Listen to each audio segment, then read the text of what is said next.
गोदाक्का, अगं एकटी किती काम करणार तू? अरे एकटी कुठं, अंजलीने तर समद केलंय. पर ती नाही तर काहीतरी आपलं करायचं म्हणून करायले. बहिणी आल्यापासून तुला बरं झालं असेल नाही? अरे कुठलं बरं, आराम करून करून कटाळा यायला लागलाय बघ मला. गोदाक्का, अगं जरा आमच्या नंदिताला घे की कामाला.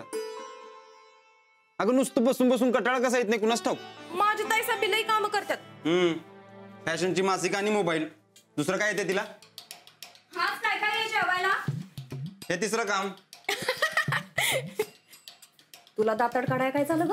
नाही ताई साहेब, हा मला तुमच्या संगत काहीतरी बोलायचं. ए, आता आमसने लय भूक लागल्या, तुझं जे काय असेल तर नंतर न बघू. वाडा आमसने. अगो ताई साहेब, माझ्या तात्यांचा फोन आलता, लई महत्वाचा आहे. या की इकडं, इकडे या. थोबड फोडी ना. अहो या. राणा त्याच्या शिक्षणाबद्दल आहे.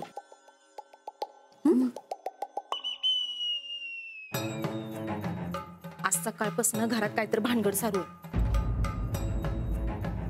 ते बी ते राणादाच्या शिक्षणाबद्दल. अहो सकाळी मास्तर डी संगत राणादा भांडण करून गेलाय आणि आता आल्यापासून लईच गोहाड गोहाड गोहाड गोहाड बोलायला.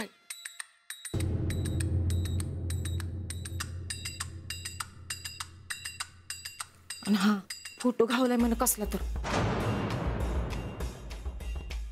गोदा काय ना ती म्हातारी, ती लहानपणापासूनच काहीतरी उसकाटून सांगाले.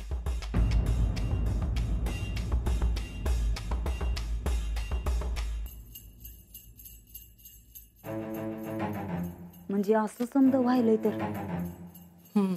तर काय. अहो ताई साहेब,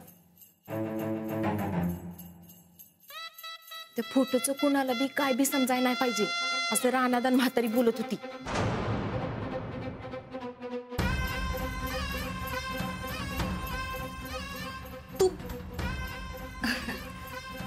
वहिनी, चला की जेवायला. अहो तुम्ही बसून घ्या की, आम्ही आलो. बसा.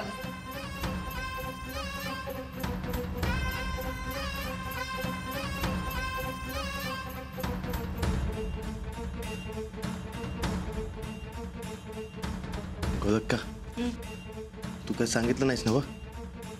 जेव आता.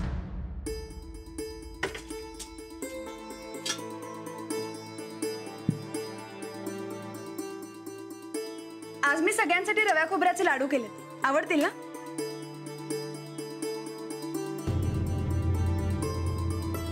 अहो वहिनी, एका विचारणं झालं वय. अहो लाडवासाठी राणादा इकडची दुनिया तिकडं करल.